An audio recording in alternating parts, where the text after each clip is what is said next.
In this video, we'll be showing you how to launch a correlation analysis for different types of datasets using Multiomix. First, we'll find that on the left of the platform, there's a form where we'll be selecting the data for correlation analysis.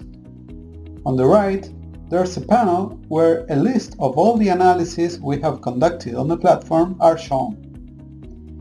To start the process, first we'll need to select which kind of analysis we wish to launch. We may select messenger RNA or mRNA versus microRNA, mRNA versus CNA, or mRNA versus methylation. In this example, we'll be selecting the first option. Once the type of analysis has been confirmed, we'll need to click on the first select to choose which datasets to use. We'll find three different options.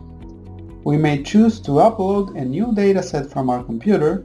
In this case, once the analysis has been run, the dataset will be available for further analysis in the future in the Dataset Multiomics tab. This tab has been described in other video tutorials. The second option in the select is to use a dataset from cBioportal. As already explained in other videos, these datasets have been uploaded to Multiomix from the public repositories that belong to this initiative. In order to select one of these datasets, just double-click on the dataset or select it and click on the green confirmation button at the end of the list. The other alternative is to choose a private dataset that we have previously uploaded, as explained in other video. When we select this option, a panel will appear where all the public datasets as well as the private ones that we have uploaded ourselves or that were shared by the institutions we belong to are shown. In this example, we'll select this public dataset by double-clicking on it. This green button shows a dataset has already been selected.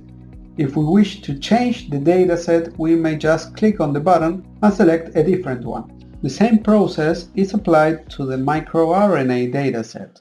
In this case, we'll be selecting a dataset shared by an institution we belong to. Both datasets are then ready to run the correlation analysis. Under the second dataset, we may find a description of the number of samples included in each file, as well as the intersection between them, so we may know beforehand the number of samples that both datasets share.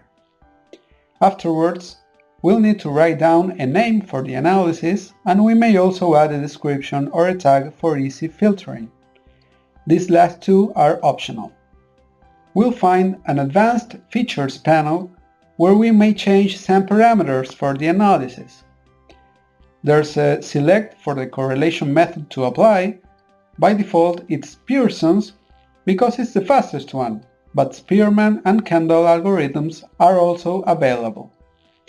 Then we may change the correlation threshold from 0.5 to 0.95 in order to eliminate any correlations that lie under the selected threshold. The analysis will only show equal or higher correlations than the selected one. Plain data may be eliminated using the option to adjust standard deviation thresholds, applied to information on gene or modulation expression. This adjustment aims to only keeping the genes or modulators with an expression standard deviation equal or higher than the selected value. Finally, the p-values are adjusted to eliminate possible false positives. The Benjamin-Hochberg algorithm is particularly useful when the number of samples is large and is set by default. Other available algorithms for correction are Bonferroni's and Benjamini-Yekutiel's. After these adjustments, we'll just click on the green Run Analysis button to execute the process. The launched analysis will be shown in the panel, and the user may leave the tab or even hit refresh without risk of losing the data or analysis in process. The analysis is now being run in our servers and the user will be informed in real time once there's a change in the status. When the analysis is complete, a green check will appear indicating that results visualization is available, which we explained in another video.